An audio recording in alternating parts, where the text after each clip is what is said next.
ایک سادہ کاغذ پر لکھے 67 الفاظ نے مشرقی وسطی میں ایک ایسے تنازع کا آغاز کیا جو اب تک حل نہیں ہو سکا۔ اسرائیل اور حماس کے درمیان جاری تنازع کے دوران، جس میں 1400 اسرائیلی اور 8500 فلسطینی ہلاک ہو چکے ہیں، بلفور اعلامیہ کے 106 سال بیت چکے ہیں۔ یہ ایک ایسی دستاویز تھی جس نے اسرائیل کو جنم دیا اور مشرق وسطی کی تاریخ کو ہمیشہ کے لیے بدل دیا۔ 2 نومبر 1917 کو پہلی عالمی جنگ کے دوران لکھی جانے والی اس تحریر میں پہلی بار برطانوی حکومت نے فلسطین میں یہودیوں کے لیے ایک ریاست کے قیام کی حمایت کی تھی۔ یہ وہ وقت تھا جب سلطنت عثمانیہ کو شکست دینے کے بعد فلسطین پر برطانیہ کا کنٹرول حاصل ہو چکا تھا۔ عرب اس دستاویز کو برطانوی دغا سمجھتے ہیں کیونکہ سلطنت عثمانیہ کو شکست دینے میں انہوں نے برطانیہ کا ساتھ دیا تھا۔ بلفور اعلامیہ کے بعد تقریباً 1 لاکھ یہودی فلسطین پہنچے تھے۔ اب جانتے ہیں کہ اس اعلامیہ میں آخر کہا کیا گیا تھا۔ یہ اعلامیہ اس وقت کے برطانوی سیکرٹری خارجہ آرتھر بلفور نے بیرن لیونیل والٹر روتھسچائلڈ کو بھجوایا تھا، جو برطانیہ میں یہودی کمیونٹی کے ایک رہنما تھے۔ اس اعلامیہ میں لارڈ روتھسچائلڈ کو مخاطب کرتے ہوئے لکھا گیا: برطانوی حکومت کی جانب سے میں آپ کو یہودیوں کی حمایت میں یہ بیان بھجوا رہا ہوں جو کابینہ کے سامنے رکھا گیا اور اس کی منظوری دی گئی۔ برطانوی حکومت فلسطین میں یہودیوں کے لیے ایک ریاست کے قیام کو مثبت نظر سے دیکھتی ہے اور اس مقصد کے حصول کے لیے اپنی پوری کوشش کرے گی۔ تاہم یہ واضح رہے کہ فلسطین کی موجودہ آبادی سول اور مذہبی حقوق کے خلاف کوئی اقدام نہیں ہوگا اور نہ ہی کسی اور ملک میں یہودیوں کے حقوق اور سیاسی اسٹیٹس متاثر ہوگا۔ میں آپ کا شکر گزار ہوں گا اگر آپ اس اعلامیہ کو یہودی فیڈریشن کے علم میں لائیں۔ اب یہاں پر اس اعلامیہ کے مصنف کے بارے میں جانتے ہیں کہ آخر یہ جیمز بلفور تھا کون۔ اس اعلامیہ کے نام اس کے مصنف برطانوی سیکرٹری خارجہ آرتھر جیمز بلفور کے نام پر پڑا، جو کیمبرج یونیورسٹی سے تعلیم حاصل کرنے کے بعد کنزرویٹو پارٹی کے نمائندہ کی حیثیت سے رکن پارلیمان بنے۔ ان کا تعلق برطانیہ کے مقبول گھرانے سے تھا۔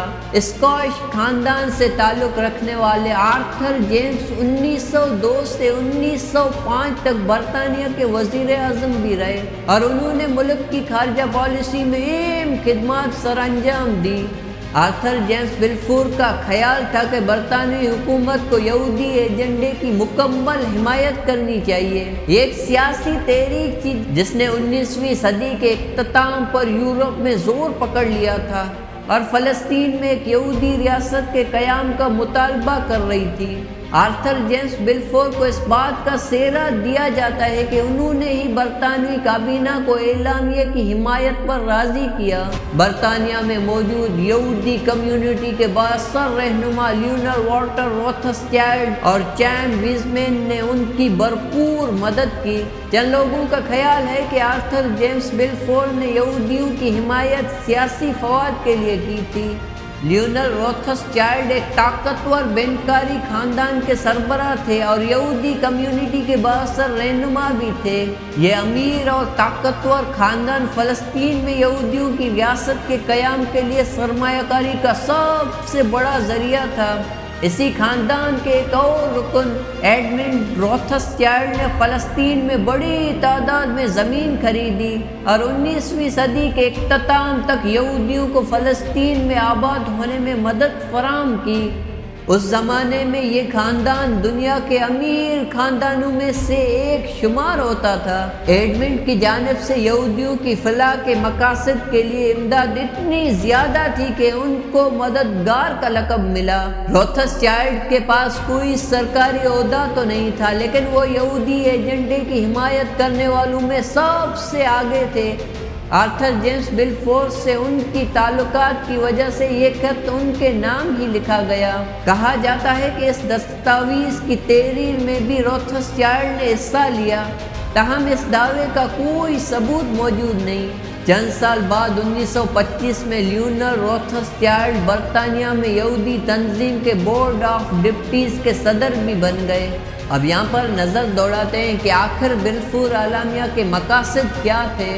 برطانوی حکومت کو امید تھی کہ اس اعلامیت کے بعد امریکہ اور باقی دنیا میں بسنے والے یہودی پہلی عالمی جنگ میں مکمل طور پر جرمنی کے خلاف اتحادیوں کا ساتھ دیں گے۔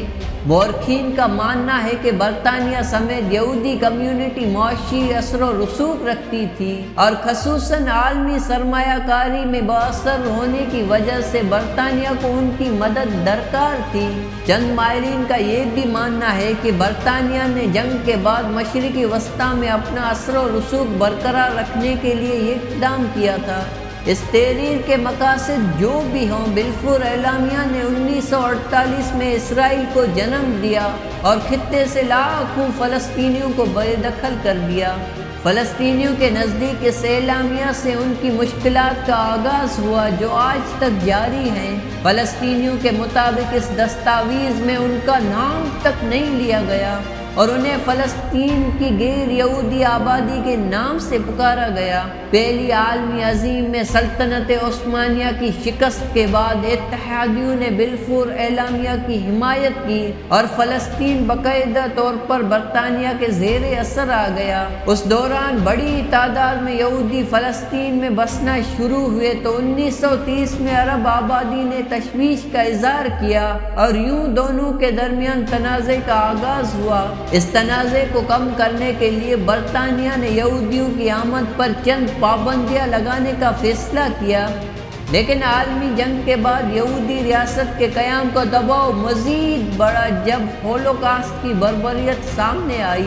14 مئی 1948 کو فلسطین سے برطانوی مینڈیٹ کا اختتام ہوا اور برطانیہ نے اس خطے کو خیر آباد کہا تو اسی دن سے اسرائیل نے آزادی کا اعلان کر دیا۔ اب یہاں پر آپ کو ایک چیز بتاتا چلوں کہ اسرائیل کو جنم دینے میں جو پہلا ہاتھ تھا وہ عربوں کا تھا، کیونکہ سلطنت عثمانیہ کے خلاف جنگ میں انہوں نے برطانوی حکومت کا ساتھ دیا تھا اور اسی جنگ میں سلطنت عثمانیہ کو شکست ہونے کے بعد اسی برطانوی حکومت نے فلسطین میں یہودیوں کے آباد کرنے کا منصوبہ بنایا۔